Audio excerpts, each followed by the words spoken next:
Peace. I'm your brother Crumb, and you are now watching Crumb TV.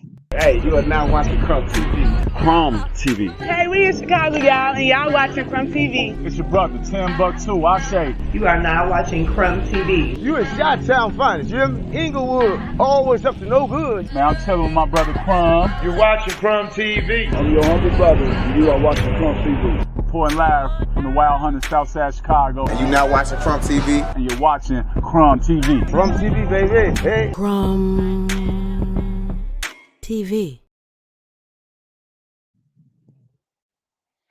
If you could, please repeat after me. Peace, Ashe, Islam, Namaste, Hotel, Grand Rising, Assalamu alaikum, walaikum salam, bum dia, Oseo, Halito, Wagwan. What up, though? How are the children? Shalom. Assalamu alaikum. Hola. Aloha.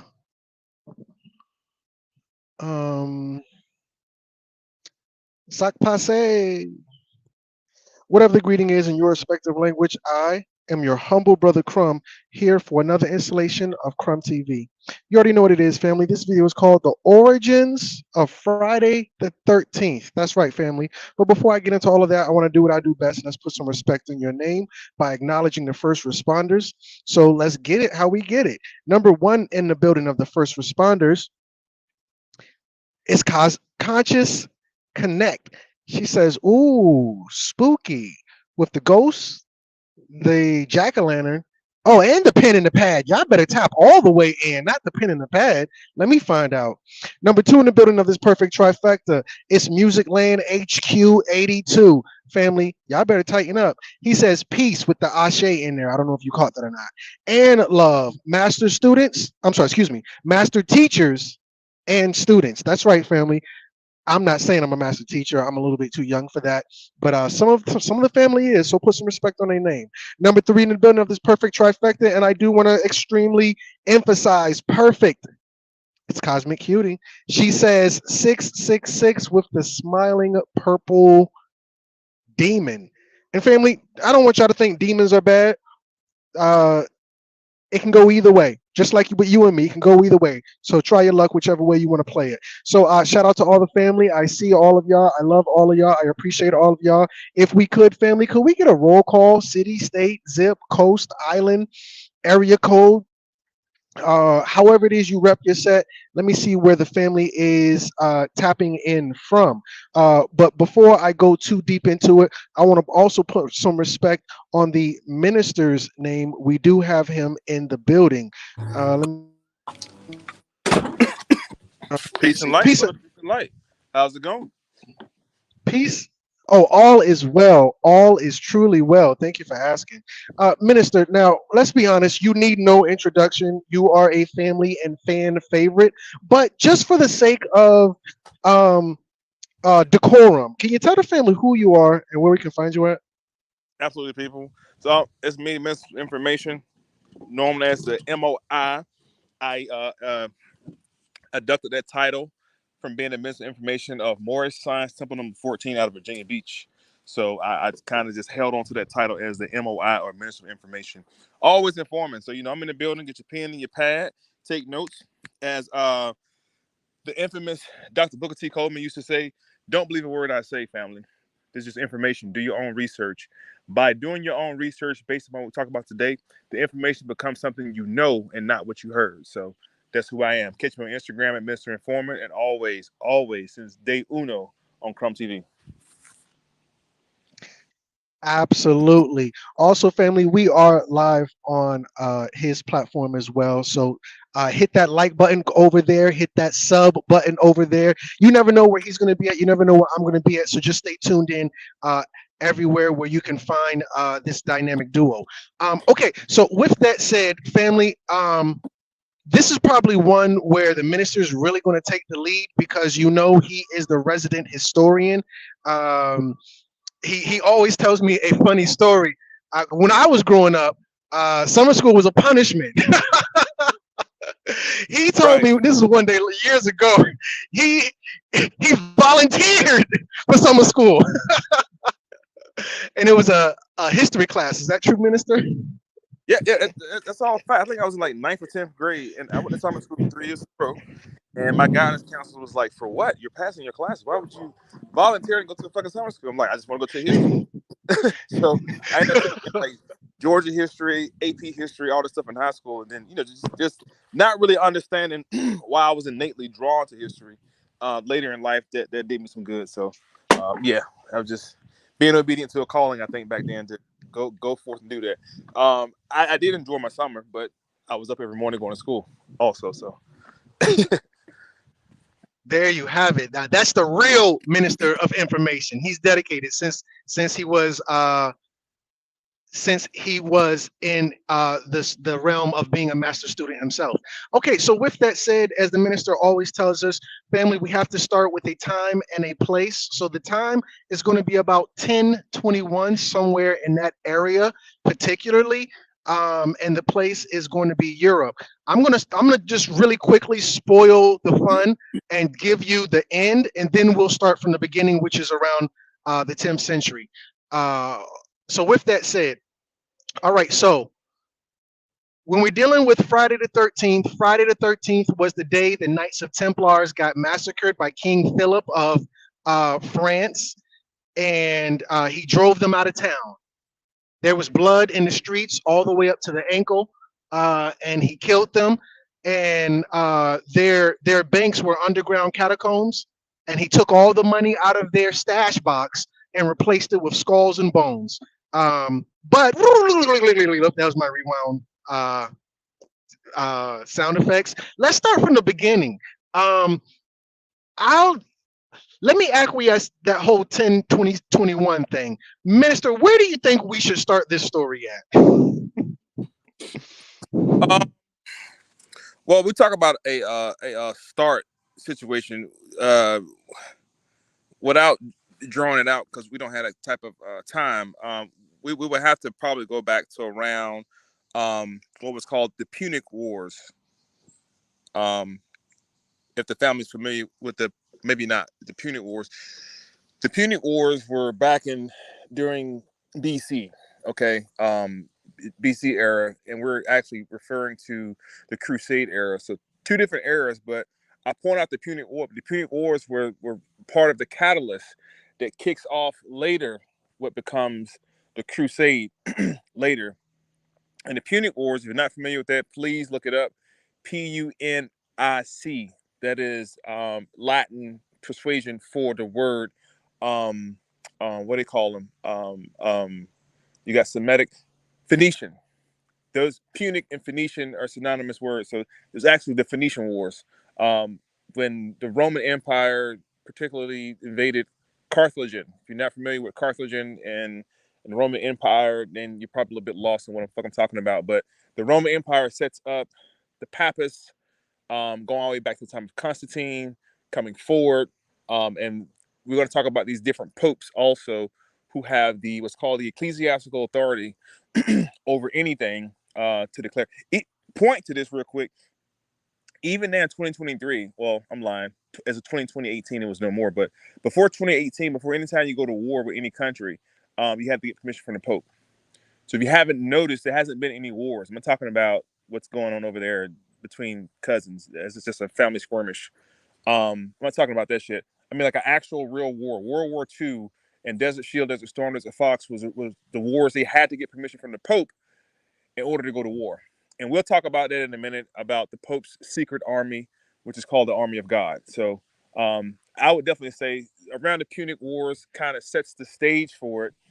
And even before then, we're talking about during the Council of Nicaea, the formation of Christianity, because this has a lot to do with Christendom and Christianity. We'll talk about the Crusades because it was the spread of Christianity. It was an Inquisition situation to go in and usurp current religions and implant what was called the state of Christendom under the guides of Constantine, the Conqueror, not the Great. Constantine the Conqueror had a vision of a cross and a sword, and we'll deal with that in a second. And that cross or that sword became the emblem of which in Latin they still say today, "In hoc sint vince" or "In hoc sint vince." In this sign we shall conquer. And this is what we're going to talk about today. We'll talk about the secretive Masonic order. Talk about Jacques, what's his name? Jacques de Molay, which was the Grand Master of the Templars at the time that they were persecuted. I want to say around 1326, October 13th, under the orders of Pope Clement the Fourth. But they received passage already from Pope Innocent the Fifth. So we'll get into all that in a second. So I just want to kind of set the stage and get the brain working to what time frame we're going to be in. We're going to be dealing with the time frame from, like Crum said, around the 11th century or 1000s, from around 1096 up until 1191 are the time frames we're going to particularly deal with. So write down those time frames. Also write down a man by the name of Solomon ben Isaac. We're going to talk about him also. Solomon ben Isaac. Write that down. Solomon, B-E-N. Anytime in Hebrew you hear the word bor or ben, that means son of. So Solomon Bor or Solomon ben Isaac. I-S-A-A-C, Isaac. Also go ahead and write down Crusades. Write down the Crusades. All right. Write down the word poor fellows of Christ. Poor fellows of Christ. So I'll give y'all that lead and you're the floor. Absolutely. And for that Ben, that bar is B-A-R, Ben or bar. So yeah, what happens was you have Julius Caesar, and after he dies, Rome, for all intents and purposes, is pretty much done. He's the last great leader. Everybody after him, they have like maybe a 6 month, I think was the shortest, to like maybe 3 years is the longest. And then we're going to see Rome fizzle out. So let's just say, for the family to easily understand, Rome is America, United States of America. When I say that Rome fell, let's say everything east of the Mississippi. So everything on the west side, everything west of the Mississippi. So on the west side of Europe, on the west side of Europe, everything collapses. On the east side of Europe, east side, everything remains. But they rebrand themselves as Byzantine Empire or Byzantinum. And they got a new leader, and his name is Constantine, excuse me. And Constantine takes a new form of leadership. So Caesar or Julius Caesar and all of his people, they rule by the sword. Get down or lay down. Are you done or are you finished? Am I smart or am I intelligent? I'm just being funny when I say those type of things. Get down, lay down. But yeah, which, don't get me wrong, obviously Caesar was good with ruling by the sword. He has this dope ass army, so on and so forth. However, it doesn't work. Apparently, it doesn't stand the test of time. So this new guy comes in, Constantine, and he has to figure out a way to keep the last remnants of Rome, which is now called Byzantium, alive, and he does for about 1,000 years. And how does he do it? Well, he does it just like the minister told you. He incorporated religion, family, ruling by religion, or having control. You'll hear a lot, religions used to control people. Where did they get that idea from? Well, as the minister was telling me in a private conversation, this really comes from Alexander the Greek, Alexander the Great, Alexander the Freak, whatever you want to call him, and his general Ptolemy, when they first find out about Christianity in Egypt. But let's fast forward. If the minister wants to go there, I'll let him do that. But that's where they first found out how strong Christianity was. Christianity is very much an African thing. over there in Egypt and in Nubia, but I'm not going to go there. So now, Constantine, I don't know if the guy's lying or not. If I had to guess, I'm going to say he's lying because I'm just naturally a skeptic. But hell, maybe he's telling the truth. He says one day in the midst of war, the cloud on a cloudy day, the clouds break open, a ray of sunshine. Now this is according to the artwork as well. A ray of sunshine hits him in the face. He looks up in the sky and he sees a sword inside of a crown, and it's just like the minister says. It says in hoc signo vincus.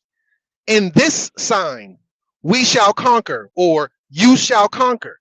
And it dawns on him, hey, instead of just using the sword, I'll use religion to control the people. What a bright idea. Did he get that from Alexander in the gang back in the day? Who knows? But that's what he said. So now, Rome has fallen. When I say Romans, I don't want you to think about the people. Those are the citizens. The only Romans are the 12 families who control the Senate. Those are the Romans. Everybody else is citizens.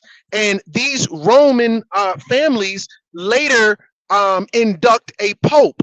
The pope evolves from the 12 families of the Roman Senate, just like the minister told you. So that's how they start ruling things, through this religious guy. And everybody in Europe, well, not everybody, this is Southern Europe, they start fighting for their newly found religion. Because remember, Julius Caesar and the gang, for all intents and purposes, were atheists. You can have whatever religion you want. We're not going to really deal with that until Constantine. I'm going to say this last part and then I'll pass the mic. So then Constantine and the rest of Europe, they find this new war strategy called religion, and everybody fights for their religion. They fight for their God. They fight for their way of life and their belief system. But the only people who are not fighting are the monks inside the church under the Pope. They kind of have the good life. All they got to do is eat and pray. And I'm going to say this, and I'm going to pass in just a second. The whole thing about them praying, this is from everybody else in Europe. Everybody said those jokers are not praying. They're going to sleep. They're getting fat. Now, remember, when I was a kid, I was on fire for the Lord. And even sometimes for me, I pray, I end up going to sleep. I'm going to keep it 5,000. Back when Jesus told a couple of disciples, come to the mountaintop and pray with me. This is back when Moses and Elijah came with Jesus. But anyway, the disciples fell asleep. So did the monks fall asleep, or were they really praying? Who knows? Anyway, they got a lot of heat. So then they was like, all right, fine, we'll go and fight, but we're going to be the cavalry. We're not going to go in first. We'll go in last. So the first Christian crusade was at Antioch. This is in the Middle East, because they're trying to take over the Holy Land, because Islam just had their golden age. Europe is in a dark age. They're in squalor.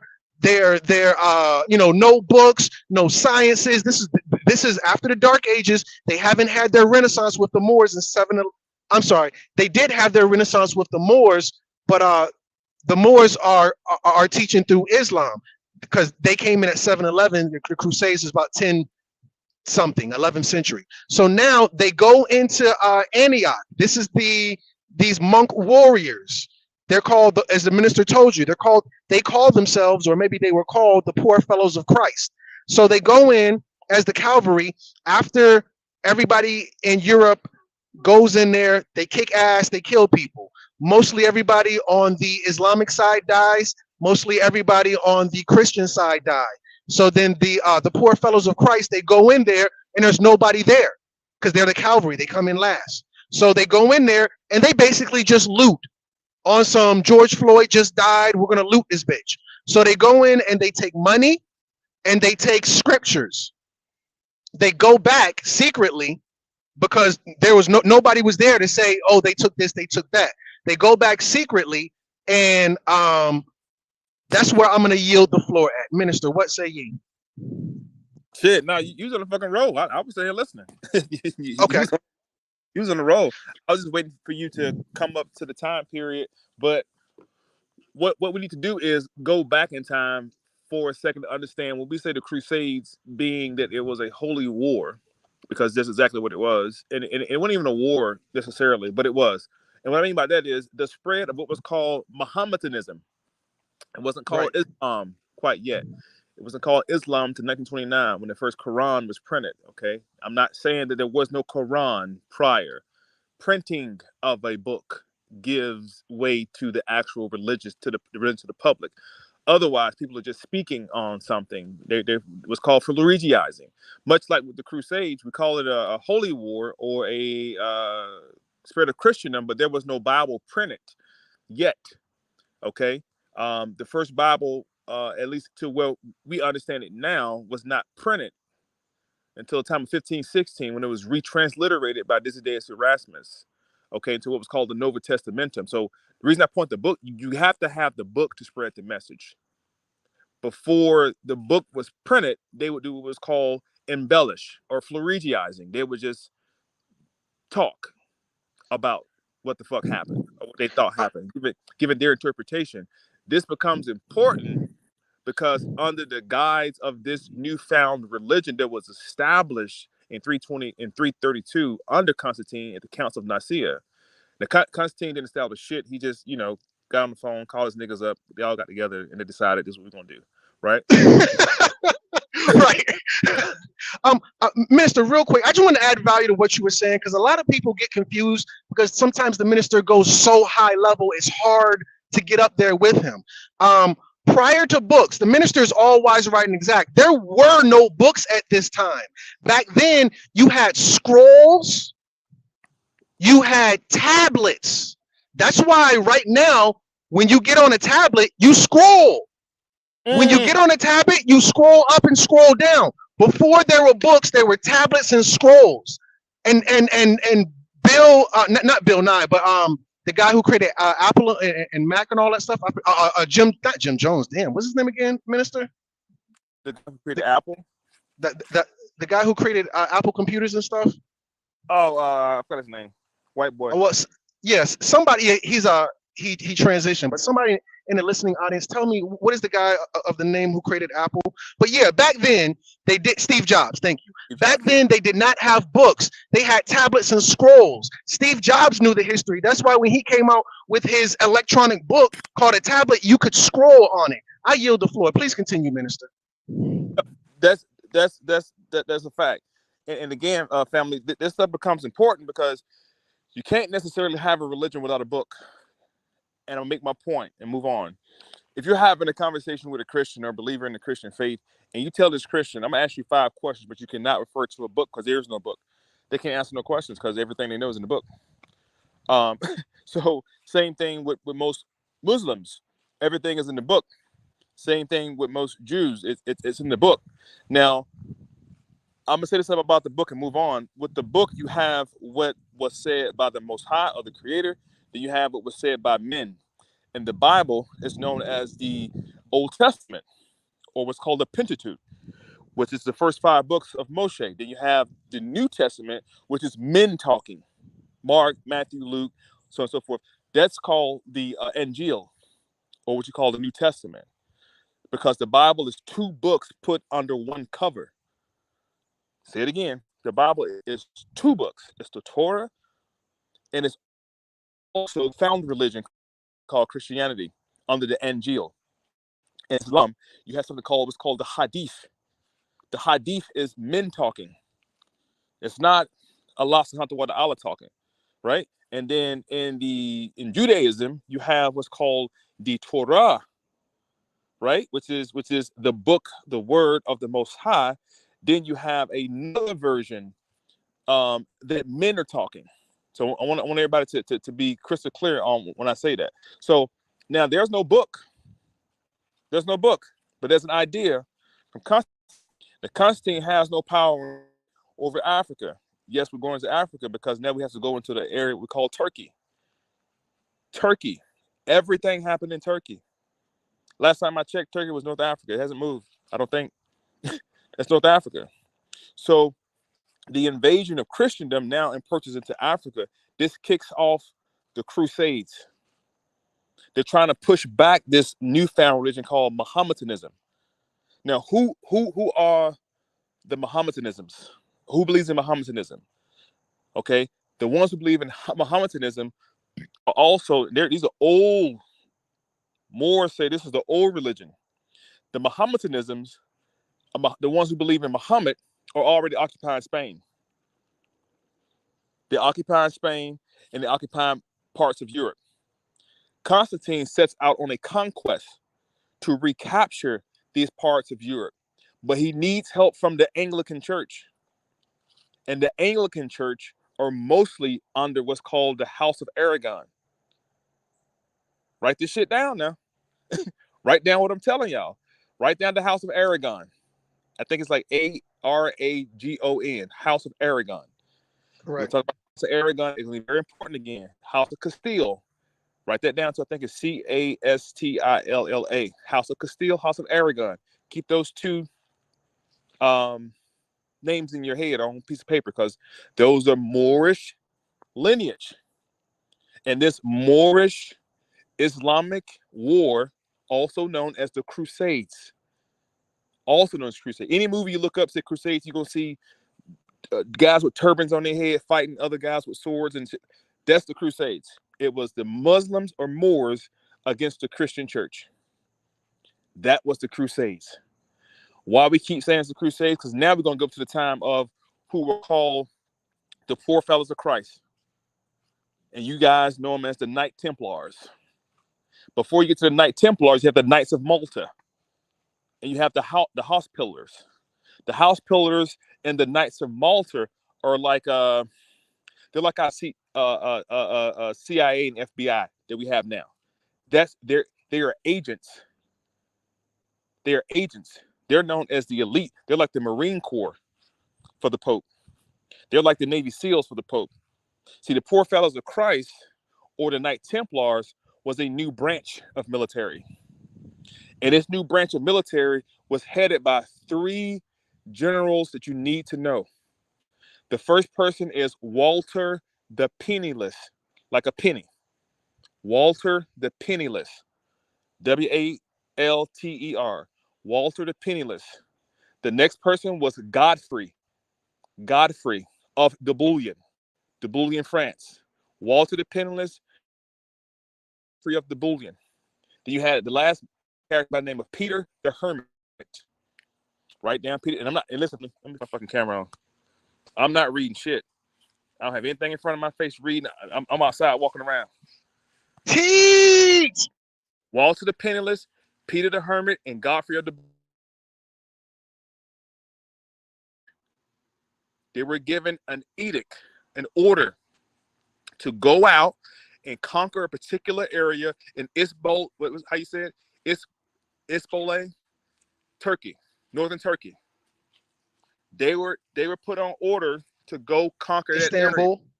Istanbul, Turkey. Why Istanbul, Turkey? Because in 571 AD, a man by the name of Justinian, write down Justinian 1. Justinian 1. Why is Justinian 1 so important? Crom just told you that Rome fell and was rehashed as a Byzantine Empire. A thing happened. They stopped going by the Justinian calendar and began to go by what's called the Gregorian calendar. Teach. The calendar that you Christians are on right now, the Gregorian calendar. That's what the day Friday 13th. That's under the fucking calendar. Ethiopia is still in 2018. Y'all ain't on the right calendar. Y'all don't know what time it is, literally. So now we leave the old kingdom of the Roman Empire and we go to what's called the new kingdom of the Roman Empire, if you will, right? And now we're dealing with the Gregorian calendar. It's been on Turkey. It's, how you say it again? It's Istanbul. Istanbul, Turkey. You had the first Christian church or the first university for Europeans called the Hagia Sophia. Hagia Sophia. I think it's Hagia, something like that. Sophia. It was known as the Church of Holy Wisdom. The Hagia Sophia is where all the European bishops or scholars, the Hagia Sophia was Cambridge. It was Berkeley. It was Stanford. It was Harvard. It was, what else? Howard University. I don't fucking know. Right. The Hagia Sophia was this holy university, and these white Europeans sat at the feet of black bishops because the only one that had the religion now known as Christianity were the Melkite Coptic Egyptians. And write it down, Milkit, Melkite Coptic Egyptians.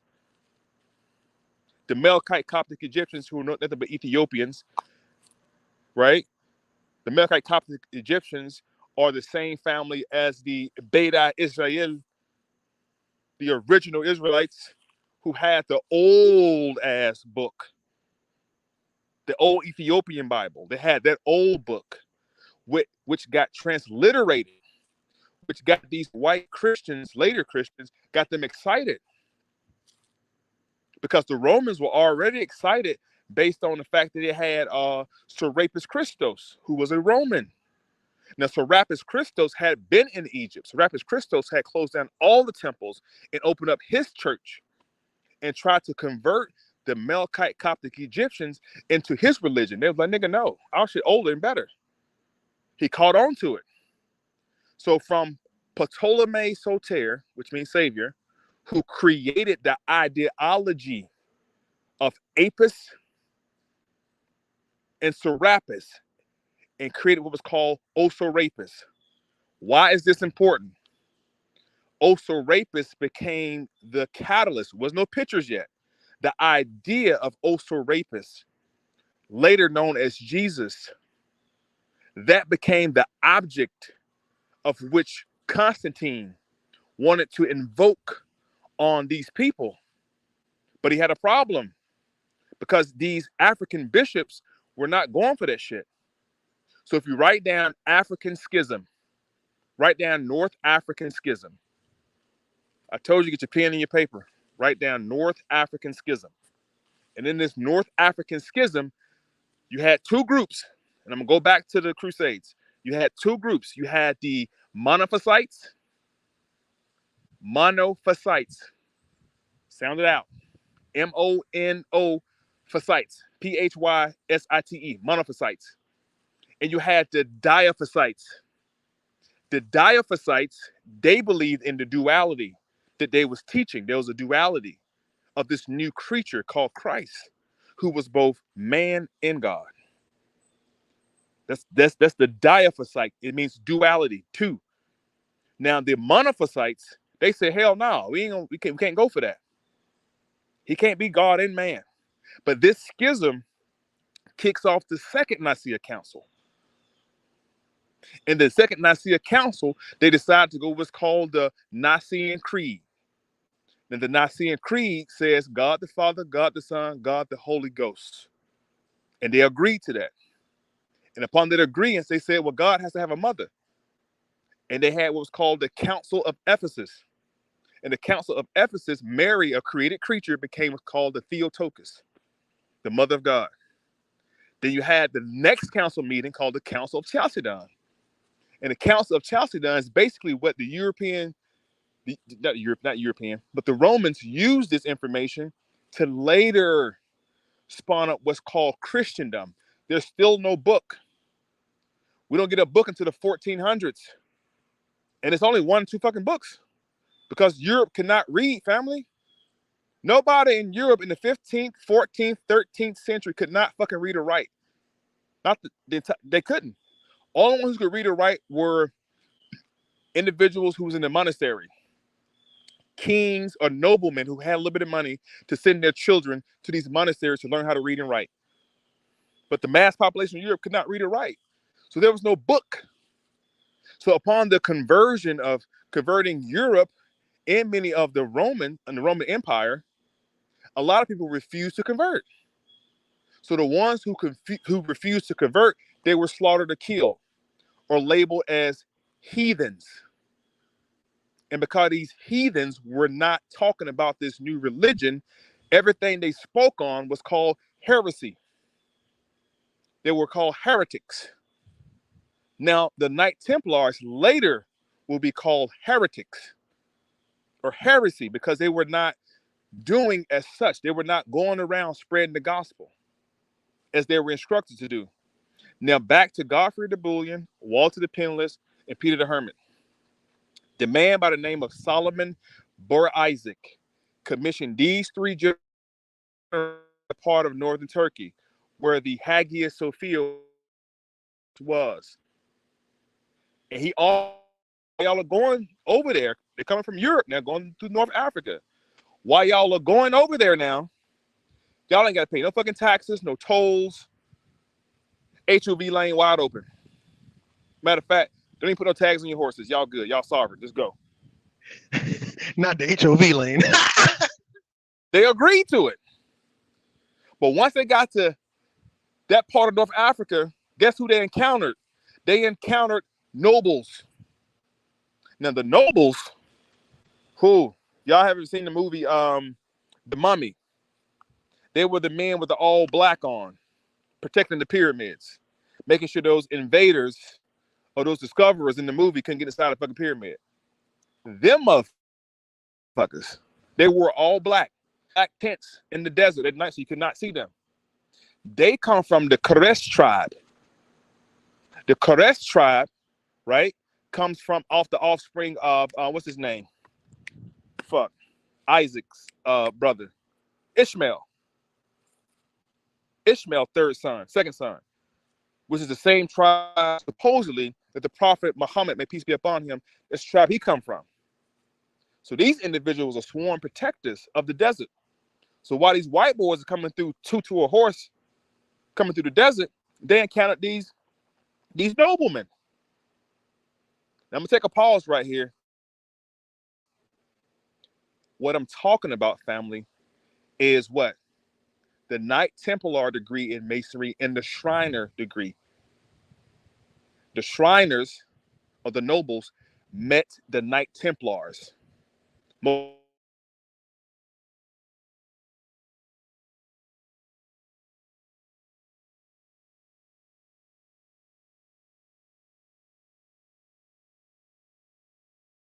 Going on for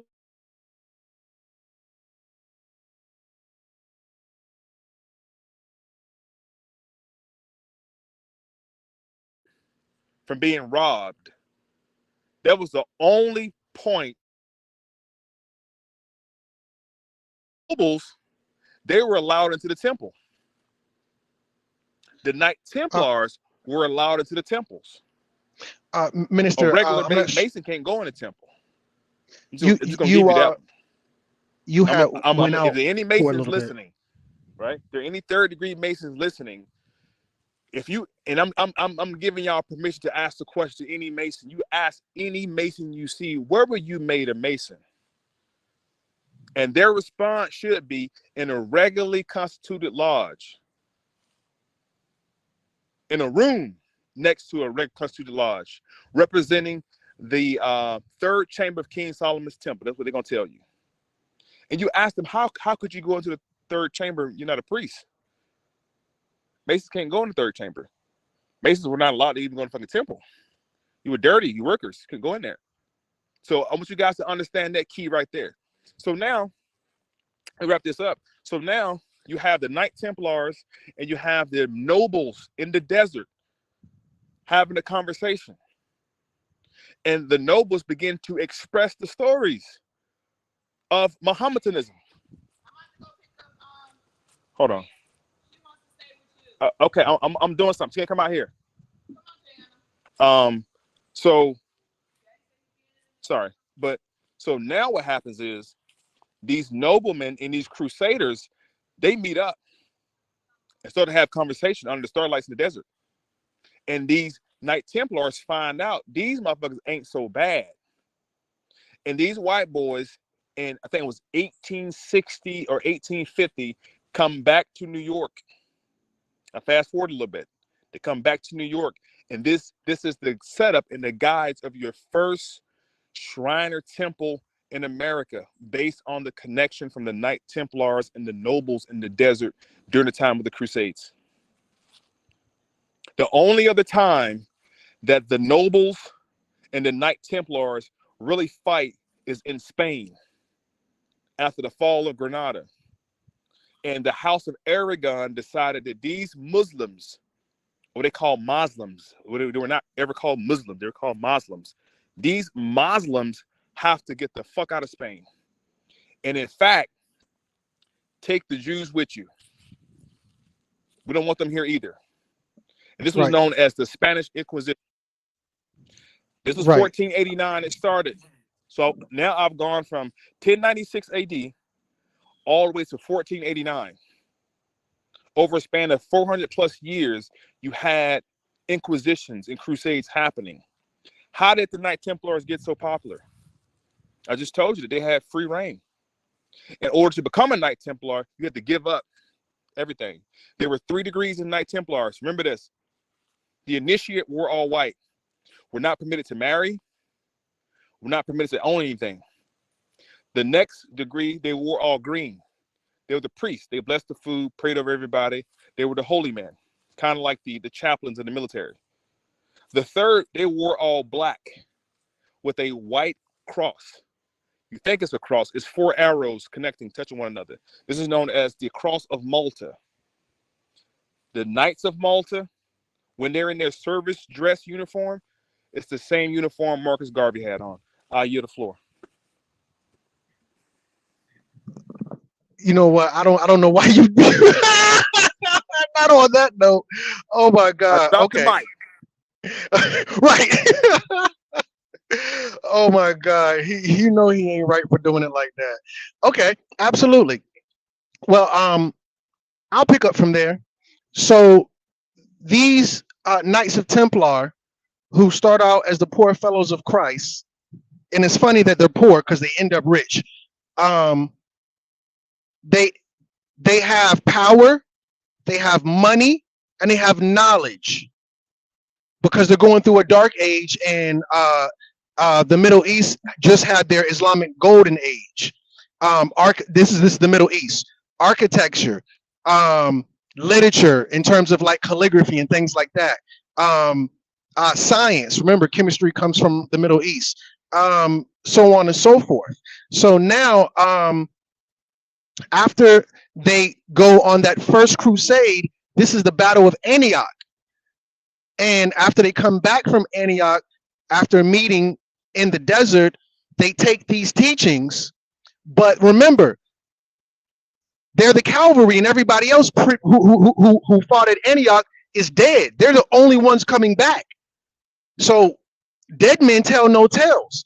Whatever they say happened, that's what happened. So now they go back and they play it cool. They take all their gold and they take all their knowledge and they take it back to the monasteries. So in the monasteries, that's because remember, there is no Muslims. That's Mohammedanism. So they go to the monasteries with the knowledge of not Muhammad, the knowledge of Mahomet. Same person, same name, just a transliteration. So Mahomet translates into Baphomet. If you go to the Encyclopedia Britannica, this is Great Britain, Britain. If you go to the Encyclopedia of Britannica and you look up Baphomet, it's going to tell you Baphomet comes from the times of the Crusades. We're going to get into Friday the 13th. We're going to have a spooky ass Halloween in this live. So they start worshiping, and I'm not going to say worship. I'm going to say studying. When you get into worship, now you're getting into this whole idea of religion, and I'm sorry, hold on. Over in Islam, they're past worshiping. No, there's somebody in the comments who is talking about Lucifer. Lucifer is Jesus. Dang, what? Can you hear me? In the live? Can you hear me in the live? Hold on, family. I think I lost my audio. Let me just see. Can I get it? Yeah, your volume a little low. Audio. Okay, yeah, no, I'm good. But no, I'm not good. Okay, I guess I'm good. I'm good. Okay, let me fix that. Like your volume is super low.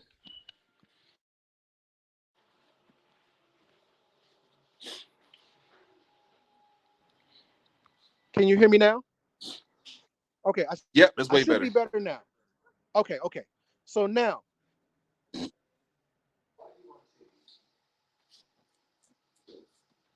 Um,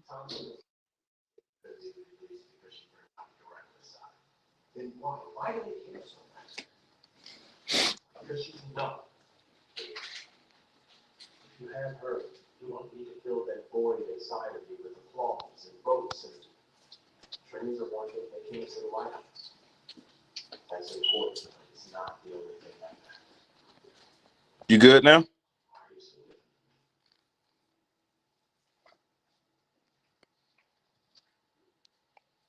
I'm not sure what happened to the good brother, but while he's coming back online, let's just address some of the comments in here because I see a lot of people talking.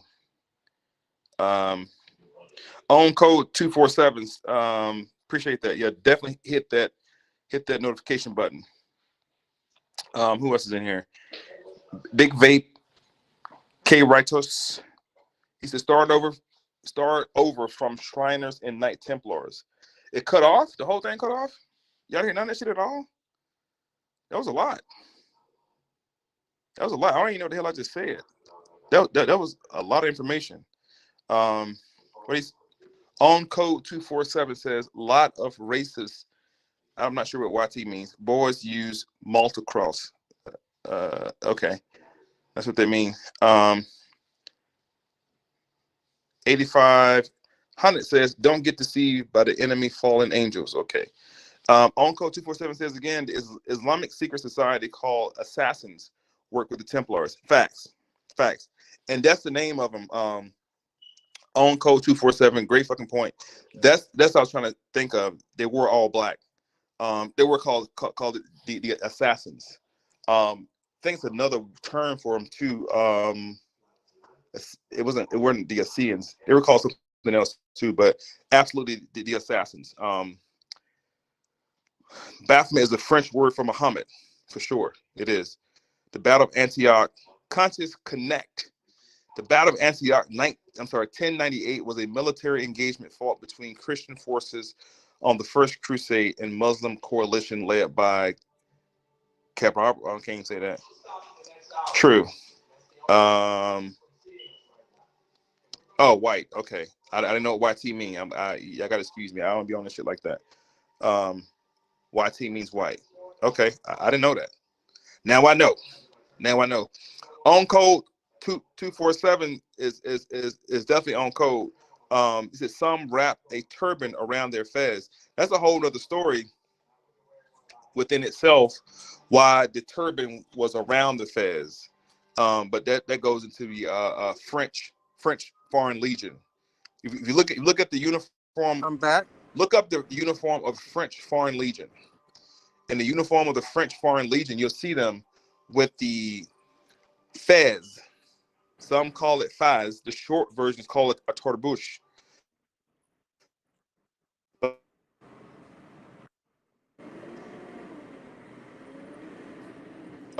A brim on it, right? But it could not prostrate. Your forehead is supposed to touch the ground when you prostrate to pray, because that particular visor on the hat got in the way. So they ripped that hat off. They ripped the brim off the hat, and a lot of them would cover up the fez with the turban. The turban was actually outlawed under a certain sheik. He outlawed the wearing of the turban. So most photos you see both turban and fez. Some you see just fez. Some you see tarbouche. Some you see just turban. The combination of the two.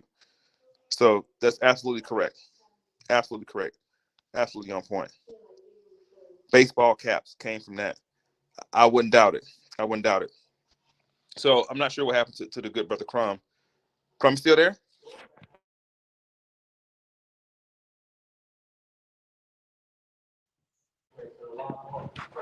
Yeah, I'm here. Can you hear me? I'm not sure what happened to the good brother, but I'm here though. So we'll keep moving.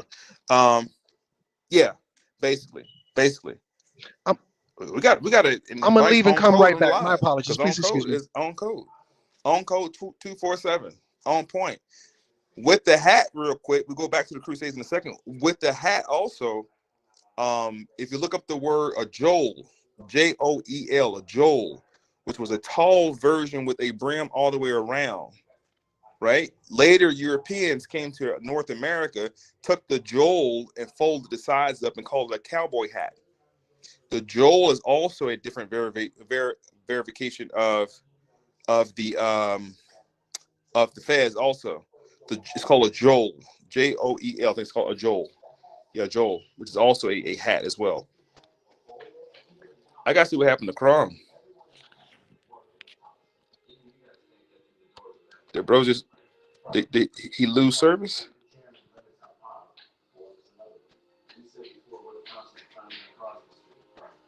Let's see here. Hold on, family. Let me reach out to Crom right quick.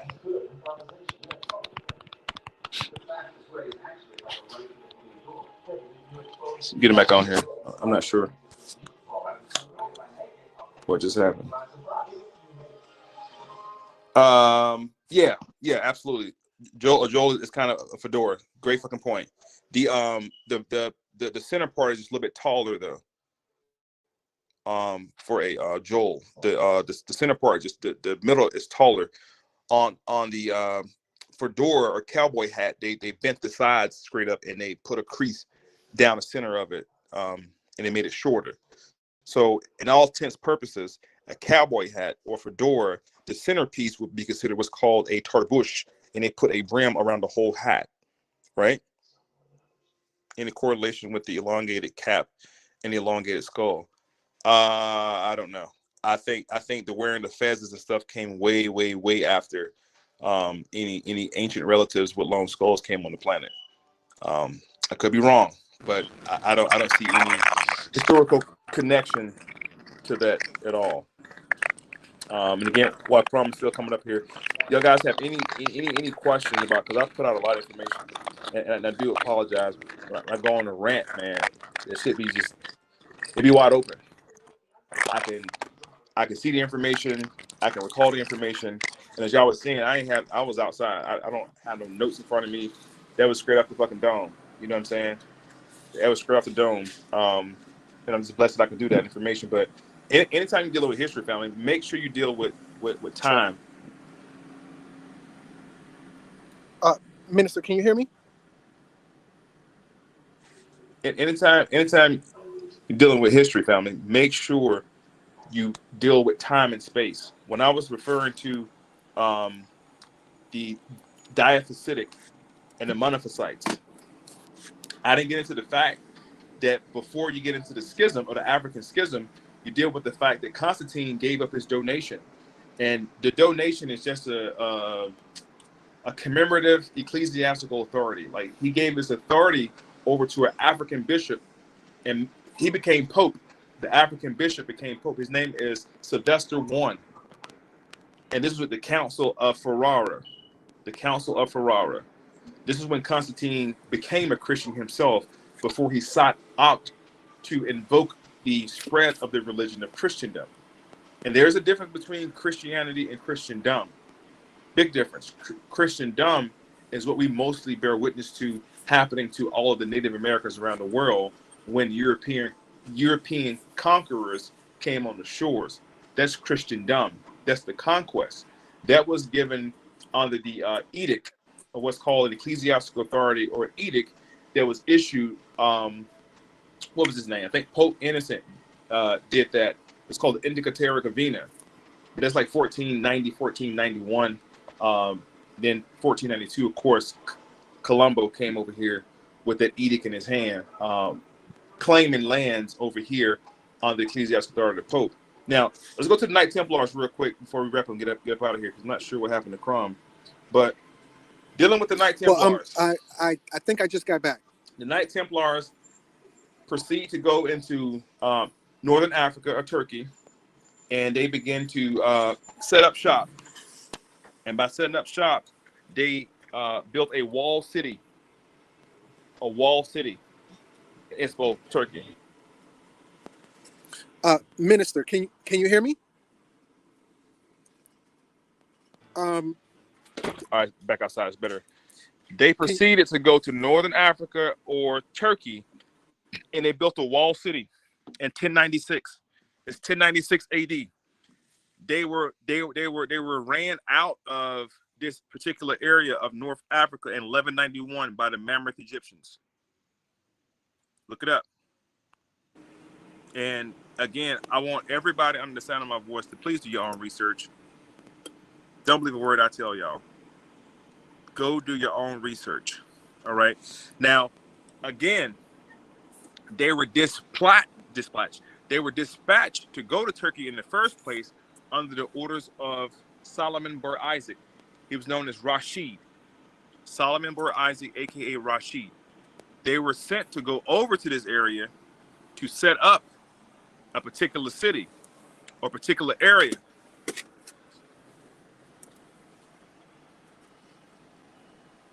Minister, can you hear me? We can hear you, but he can't.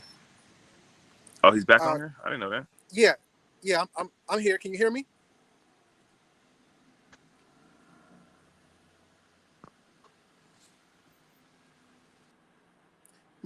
My apologies. I know I'm having some technical difficulty. Dag, Nabby. Okay, so he probably is coming right back. Okay. Please forgive me. I didn't get to hear what he was saying, so I couldn't add value in particular.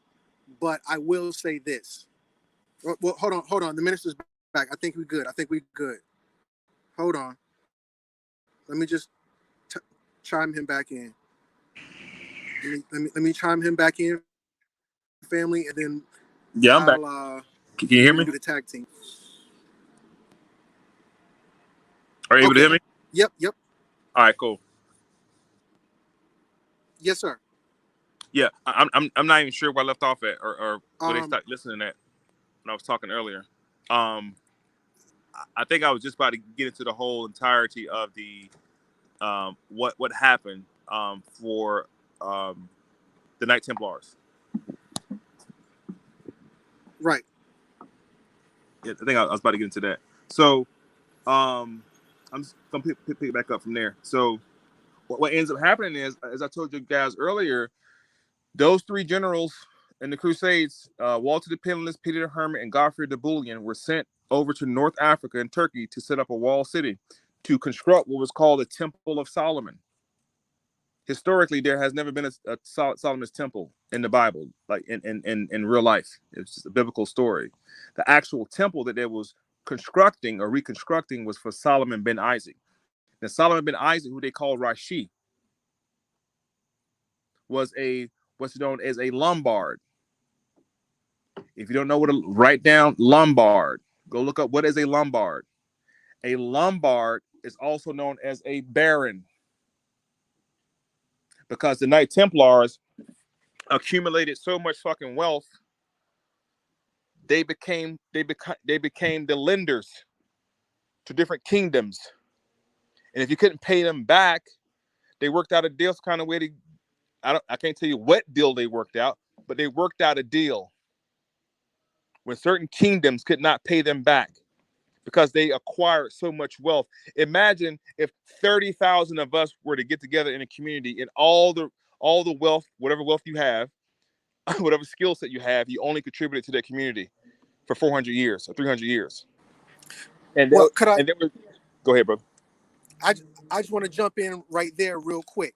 So the minister earlier had told you about the Pope. The Pope has his own personal... Sorry. The Pope has his own personal military. It's called the Jesuit Order. It was created by this guy named Ignatius after the Spanish Inquisition, otherwise known as the Alhambra Decree. So this is a government-sanctioned order. So now with the Knights of Templar, who later become Masons or Freemasons, this is a civilian order. So now remember, when you're dealing with the Pope and his government order is damn near the bank. They are the bank. But when you're dealing with the Masons or the Knights of Templar, what they go look it up, family. Do not be opinionated, be informed. The first Mm. the first trust company. This is not the banking system. This is a trust. The Knights of Templar create the very first trust. The Knights of Templar, after the Battle of Antioch in the First Crusade, they established trade routes. Meaning, if you want to take your goofy ass from Europe to Antioch, be my guest. Somebody on that path is probably going to whip your ass and take everything you got. So the Knights of Templar, who have a stronghold in Antioch, they're writing scripts. So now you go to Antioch and you get you a bag, 100 stacks.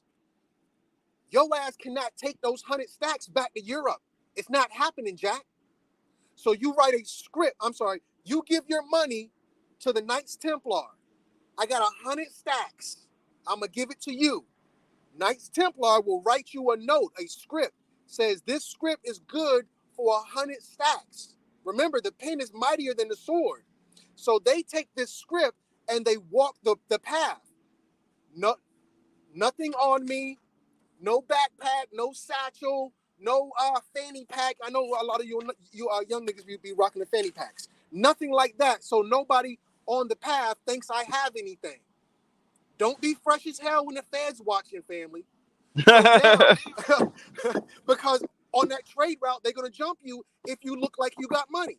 So now they go back to town, particularly France, Normandy in particular, and they take this script to the other Knights of Templar and says, hey, this is a script for 100 stacks. And then they give you 100 stacks. This is a trust. It's not a bank. This is not the Rothschild family in a banking system. This is a trust system. So now this is how they started moving money. This is how the quickest way in 2023 to get $10,000 from New York to LA is to get on a plane with your $10,000, which that's illegal as well. They started helping people move their money. So now everybody knows that the Knights Templar is good. Whatever number they write, they good for that. 100 stacks, don't worry, we got you. 10 trillion, I'm not going to say that much, but let's say 1 million. Don't worry, we got you. So people start taking loans, in particular, because we're in Normandy, France. Remember, the Saxons, this is under King Charlemagne. The Saxons did not want to kiss the ring. Why is King Charlemagne so significant? Because King Charlemagne was backing the Pope. Remember, the Saxons, they found the Pope and they whipped his goofy ass in the streets. The Pope went to King Charlemagne and said, they just whipped my ass. Charlemagne says, no, don't worry about it. I'm going to acknowledge you as the Pope. So now they start borrowing money from the Knights of Templar at a crazy interest rate. And King Philip of France in Normandy, he can't pay the money back. So instead of paying the money back, they got to go figure out a smear campaign. And by a stroke of genius, they found out they were worshiping Baphomet, which I don't want to say worship. I want to say they were studying Baphomet. And let me say this real quick and I'll pass the mic. When we dealing with Friday the 13th of October, remember, 13th is a very occultic number. Occult just means hidden. I don't want you to think spooky, think hidden. Because Halloween is the middle ground between October and November. When you're dealing with Friday the 13th, you're dealing with Jason. When you're dealing with Jason, you're dealing with July, August, September, October, November. That's Jason. Oh, Friday the 13th, Crumb. Not no random Friday the 13th. July, August, September, October, November. There's your Jason. And that time between October and November is the most occultic time of the whole year. What did Jesus tell you about Halloween? The root word of Halloween is hallowed.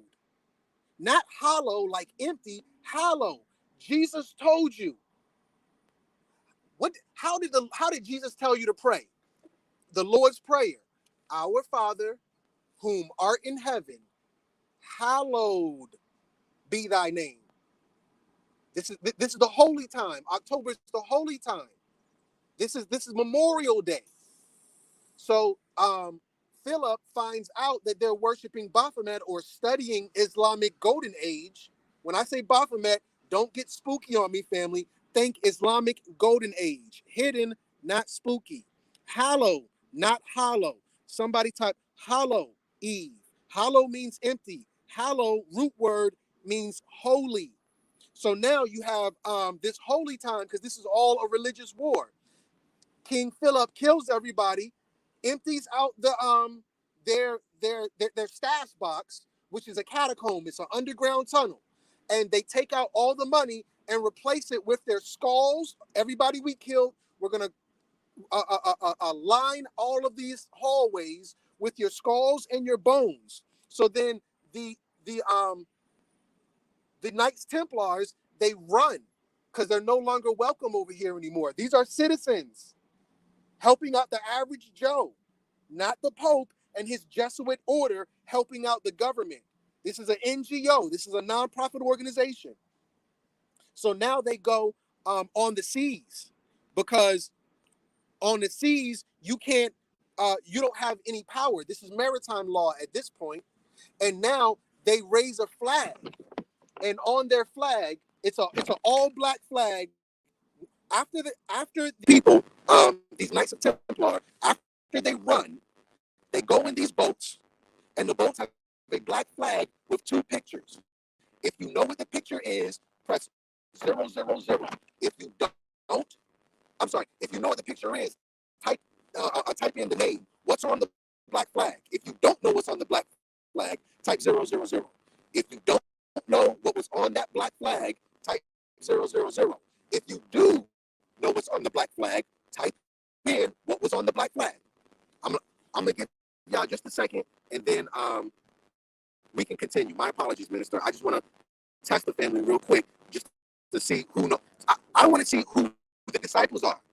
I want to see who the master students are. Go.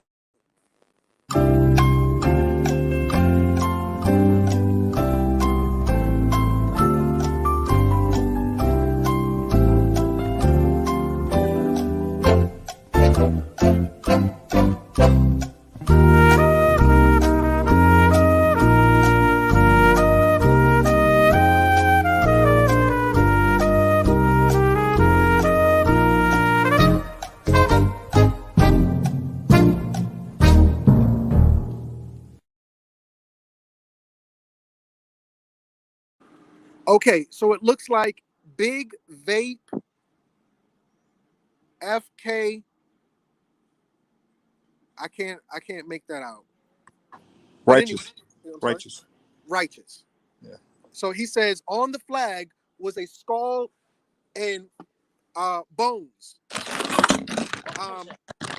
Right. But the question is, whose skull and whose bones? Because remember, these are warrior monks. Minister, can you help us out here? Oh yeah, for sure. So there's a question asked, and if you're a Mason, there's a question asked you from where do you come? Prince Hall Masons say shit like, where you hail from. What they're asking in return, you're supposed to say, I come from the lodge of the Holy St. John's of Jerusalem.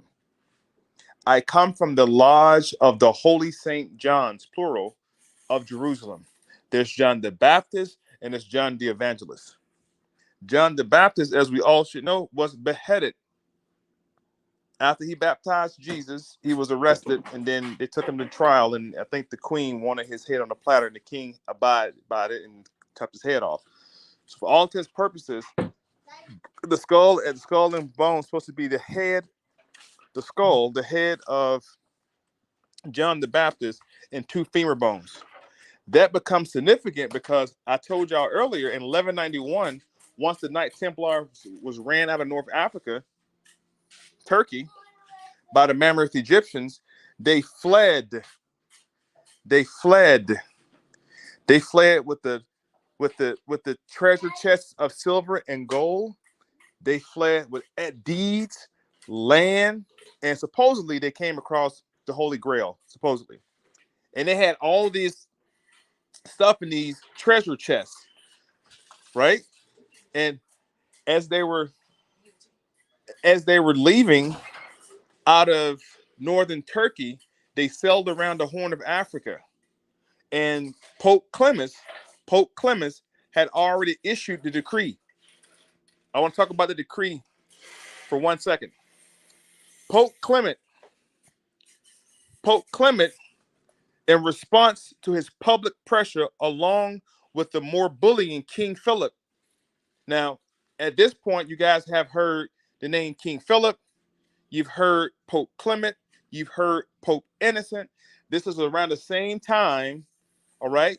We're dealing with people like, and what's his name? King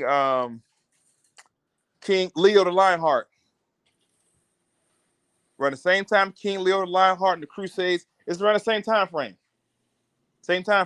So Pope Clement issued a paper bull, or a pastoral parliament, which instructed all Christian monarchs, all of them, all the Christian monarchs in Europe, to arrest all Templars and seize their assets. The Templars said, bullshit, you're not going to do that to us. Because see, the Templars been gone for a long time. From 1096 to 1191, they've been getting it in a couple hundred years. They got deeds, they got titles, they got trusts, they got wills, okay? They got shit. They don't accrue so many assets that they become their own bank. So the majority of these Templars, while we say Christian, can you hear me, bro? Yeah, your mic sound nice. Okay. While we say Christians, we have to shift our thinking into understanding that these are also Yahudi, or Jews. These are Jews. They are the Lombards. As I said earlier, they're also known as barons. Write down the word baron. Write down the word Lombard. Write down the word Dehemi bankers. The Knight Templars became Dehemi bankers. They were the lenders. They had enough assets and enough money to lend to kingdoms, not just to their neighbor. They had acquired so much wealth that it threatened the empire. The empire was saying, well, damn, why we think of this shit? Them niggas don't got smarter shit. They can buy our ass right now. So they became a threat. They became a threat to the Pope. They became a threat to every kingdom.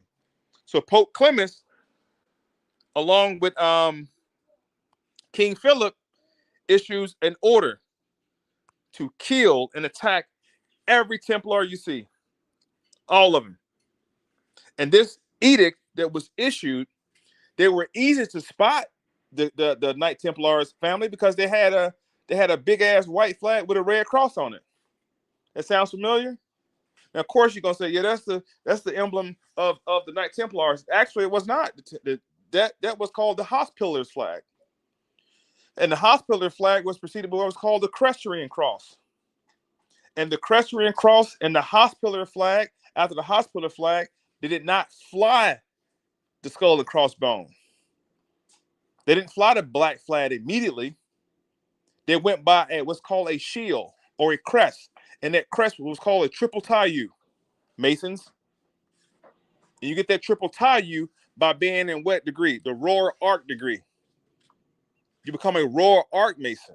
So now, watch this. Listen up. You go from the Blue House Mason from first, second, and third degree. This is when they're building King Solomon's temple. Remember I told you that? Those three individuals, Godfrey the Bullion, Walter the Penniless, and Peter the Hermit, those are the three ruffians. And these three ruffians are commissioned to build a temple for Solomon Bor Isaac. This is human history. This ain't no fairy tale, Judas Prudence, Mackey's ritual shit. This is the real history. Masons and Eastern Stars. This is the real history. Those three are known as the three ruffians. They go construct King Solomon's temple, Blue House. Now, what's the next house to come up? Royal Arc. And everything we talk about with the Crusades can be seen throughout the Masonic order. And the Grand Master of the Knight Templars was Jacques de Molay. And Jacques de Molay, to this day, there's a teenage order in the Masonic order called the M.O.I. Don't believe me? My son was one. When I was 32nd degree Mason, my son was in M.O.I. And Jacques de Molay was the one that told all of the Knight Templars to take down that Crescent flag, take down the Hospitaller flag, and fly the flag of John the Baptist. Watch this, and I'm gonna wrap it up. Black flag, skull, 2 femur bones, also known as the Jolly Rogers flag if you're in the Navy, or Davy Jones. It's always going to have a maritime story behind it, a pirateer story behind it, because Crom just told you, now that the Templars are on the seas, there's no law. There's no law that can touch them. But they have to take down their Christian flag and put up that black flag with the skull on it. So now when Pope Clement's Navy see these ships and they come on these ships, the Knight Templars have swords. They have treasure chests full of gold and silver and documents and deeds. This is where pirates come from. It's a fable based on the Knight Templars. The Knight Templars leave North Africa, go around the Horn of Africa, and they settle in Scotland.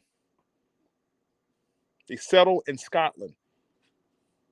They reinvent themselves 100 years later as the Scotland Yard. Some came to North America. That was way later, though. We're talking about the early 1600s. And the ones who came to North America were a part of the Scottish Rite. And the reason that they are Scottish Rite because they're part of the Scotland Yard. Later in the 1700s, you get the York Rite. And the York Rite or York ritual was based upon French and Scottish Knight Templars. Later, they joined as the Grand Lodge of England under one banner. But within that banner, they don't answer to the Pope. The Grand Master don't answer to the Pope. But that was all given tribute by Jacques de Molay on October 13th. Y'all ready for the scary part of this shit? The reason that they associate skulls, ghosts, ghouls, and goblins with the association of Hallow Eve is known as Saint Eve. It was when the Knight Templars would pay tribute to all the dead saints. And if you became a Knight Templar and you fought and you died, they would avenge you on that date of October 31st in reverse of 13. I passed the fucking mic. I passed the mic on that one. Absolutely, absolutely. Very well said, as usual. So now, family, when we start dealing with October 13th, Friday the 13th, and the inverse, which is the 31st, as Hallow Eve, no different than Christmas Eve. Christmas Eve is the day before Christmas. So the official celebration is on November 1st, because remember, they were going against the Pope of the Catholic Church. So if you go to somewhere, let's say like New Orleans, you're going to see them have a parade on November 1st. And then for the Catholic Church, they're going to have Mass on November 2nd. On November 1st is All Souls Day. That's what our families would celebrate. Versus on November 2nd is All Saints Day, which is what a lot of Europeans will celebrate. So now what you're going to see is this Memorial Day with skulls and candy. And if this doesn't remind you of anything, I'll give you a friendly reminder. This is the Calavera. Could somebody Google Calavera and type the definition in the comments? Claevera, Calavera. Because and while you're looking up, cut your wisdom, while you're researching the Calavera, look up the flower origin of the cross of Malta. That's also a flower. Keep going though. So now what you're going to see is this is the day we venerate the ancestors. This is the day we venerate our fallen dead. So now what's going to happen is instead of going around being spooky, what you should be doing, what you should be doing is going to the graveyard. Go to the graveyard, clean it up, light candles, and put flowers for adornment. This is what's going to happen in places like New Orleans, which I think is the one of the spookiest cities in America. Remember, they don't bury their dead. Their dead are in mausoleums. That it's a grave that is not 6 feet under. We don't do the 6 feet under thing over there. Sepulcher. But remember, Sepulcher. sepulcher. Thank you, brother. Keep me honest. Yeah. There was a movie by Disney, and the song was "Remember Me." Coco. It's called Coco. Yeah. It was a Spanish movie. Well, it was a Disney movie that took place in Mexico, where they memorialized their dead and lit candles to help them find their way back to their place of rest. This is where you get the Halloween thing from. But the Halloween would be more like Cinco de Mayo. Cinco de Mayo meets Memorial Day, to where we're memorializing our dead. We're not mocking our dead. And when you're dealing with things like pumpkin family, let me help your spooky ass out, because I see a lot of spooky comments within the thread. Pumpkins for Halloween. Can somebody type in? Hold on. Let me see if somebody typed in the other thing that I asked. Calavera. Here we go. Calavera is in the context of Day of the Dead. We're dealing with dead people. Don't be scared. Is a representation of the human skull or skeleton. The term is often applied to edible or decorative skulls made of either sugar or clay used in this day. Why is it sugar and clay? Because it's no different than Halloween passing out candy. Your ass should not be eating no goddamn Tootsie Rolls.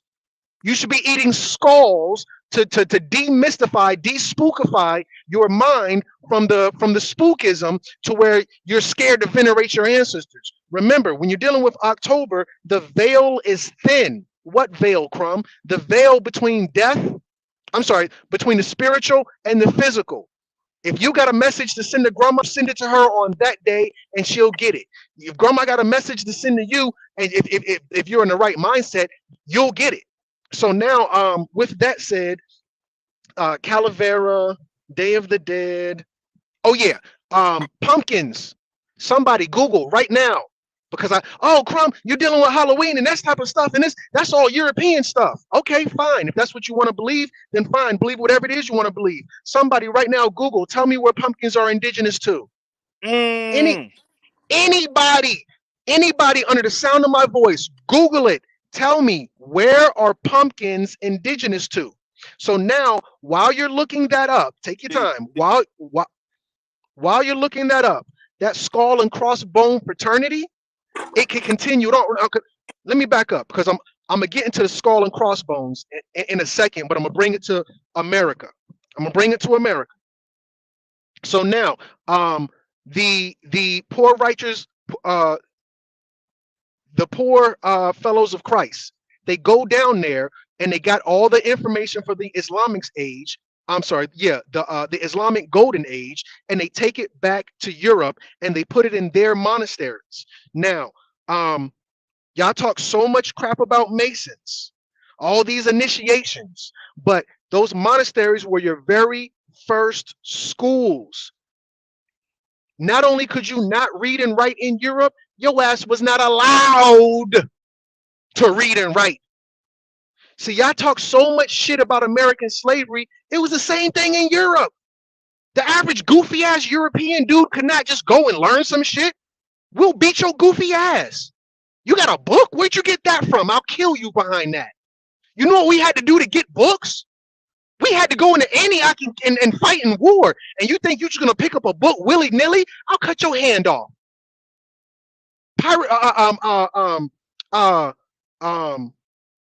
But anyway, so now they go over, they get all that information, they put it in the monasteries, and they only teach a select few. Now remember, the Pope is a evolution of the 12 families of Rome. So now, just like the minister was saying, these Masons who are civil servants, they're teaching regular dudes in the streets, which is not allowed. Let's be clear on that. So in order for you, Thank you. When you're dealing with Native Americans, that's where you get pumpkins from. I'm sorry, here we go. The oldest pumpkin seeds have been found in Mexico and date back to somewhere between 7,000 and 5,550 BC, 555. Pumpkins, along with other forms of squash, were historically important food and a staple among, and I think we got too many words. Anyway, so when you go into this whole pumpkin thing and the pumpkin festivals, that's American. That's not European, that's American. So now when you get the skull and crossbones, over there, it was John the Baptist. Over here, it was Chief Geronimo.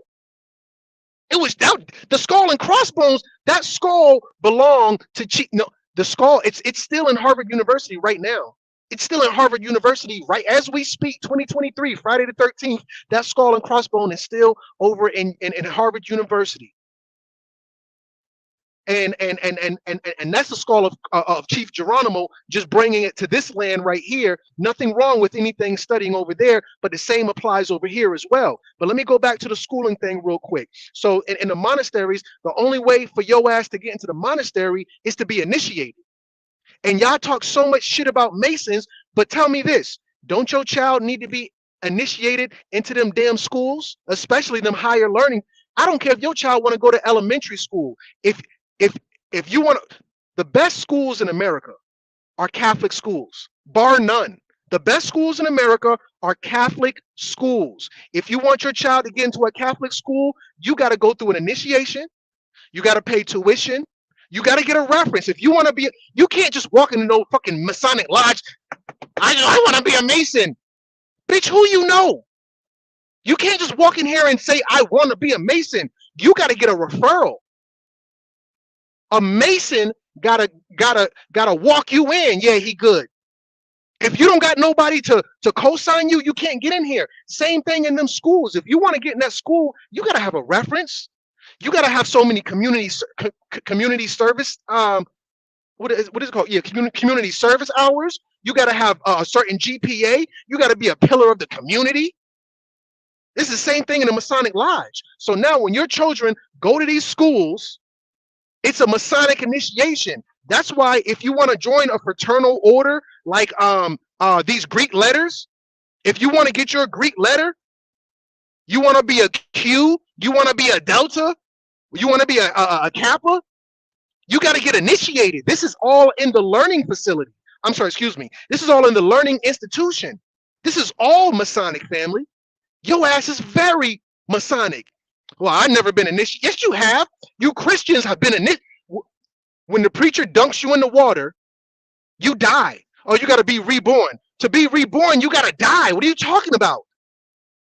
Oh, the Masons be laying people in a coffin. Your ass got to go inside that church, go into the water. You got to die in the water. And when you come out of the water, you are then reborn. You don't think all of your preachers are Masons? And when the preacher lay you into the water, he's going to lay you approximately 33 degrees. What are you talking about? Your ass don't go flat into the water. They tilt your ass 33 degrees into the water, and then you come out of the water reborn. This is the same thing when you go to college. Mad When you value. go to I know you're on a fucking roll. Mad value. Okay, family. In the Bible, when John the Baptist baptized Jesus' physical body never came out the water. Jesus' physical body died in the water. John the Baptist baptized Jesus in the water. The scripture says the clouds opened up, a voice spoke from heaven and said, my son, I am well pleased. A dove descended. And the next verse says, the spirit of Jesus quickened into the forest. And this when he had the encounter with Lucifer. John the Baptist was arrested immediately after he baptized Jesus in the water. Jesus' physical body never came out the fucking water. And 3 days, not 3 days, a week later, John the Baptist was beheaded. Jason Voorhees from Friday the 13th comes from out of Crystal Lake, and his ass goes through the forest, killing your ass. Teach. They put this shit right in front of you, family. Right in front of you. The whole time. And this is why we're telling y'all, take notes and do your own research. And Jason Voorhees, who comes out of Crystal Lake, like Jesus, goes into the woods, like Jesus, and you get your head cut off by Jason like John the Baptist. What are y'all talking about? What are y'all talking about? Damn. And just for the record, I want everybody to understand that Halloween, or the celebration of Halloween, I'm going to say it called the right thing, Saints Eve, along with Mardi Gras, because that's a part of it. It all starts on what's called Fat Tuesday. And you eat as much as you fucking can. As much as you can. And then you fast for the remaining time. That started in Alabama, Mobile, Alabama. New Orleans will not get the credit for that one. Halloween and fucking Mardi Gras started in Mobile, Alabama, not New Orleans. That's a fact, Jack. Look that up. And those were Spanish missionaries from Spain. Who came up with the celebration of things like Halloween and Mardi Gras, based around the veneration of the dead saints who went on before them. It's just a commemoration, just like pouring out a 40 for the homies. Teach! That's what they decided to do. That's their version of pouring out a 40 for the homies. Started by Spanish missionaries. Spain brought it to America.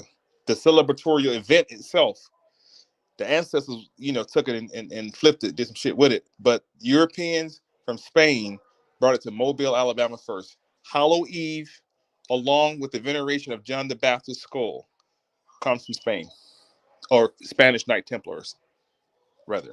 Put it that way. So, yeah. Hey, good brother. That's about my time, man. I gotta get up out of here in a minute. Appreciate everybody, man. As always, I hope you guys took great notes on this situation. We could do a part 3, 4, 5 to this whole situation, but you guys got the entire situation. You guys got it from the 1096. We brought y'all all the way from overseas back to North America with this information. Some of the information you heard before, some of you might never heard in your lifetime. You know what I'm saying? Next time, I go a little bit deeper into the Masonic origins of the situation for the Masons and Shriners and Eastern Stars in the group. As a matter of fact, I think we're about due time to do a whole nother segment of revealing the Masonic code. That's what I think we should do. I think so. For sure. But appreciate everybody again, man. Thank you for having me on. I appreciate it. I gotta go. I gotta deal with kids now. I'm gonna be a parent at this point. So thank you for having me on here. We got it in for a whole hour and a half, family. Hour and some change. So hope you guys took good notes. Tap back in later. Listen to this thing again. Share it, man. Share this information. Ask the people to it. Tell a friend to tell a friend. Tap in with M.O.I. only on Crumb TV. We're bringing y'all the heat.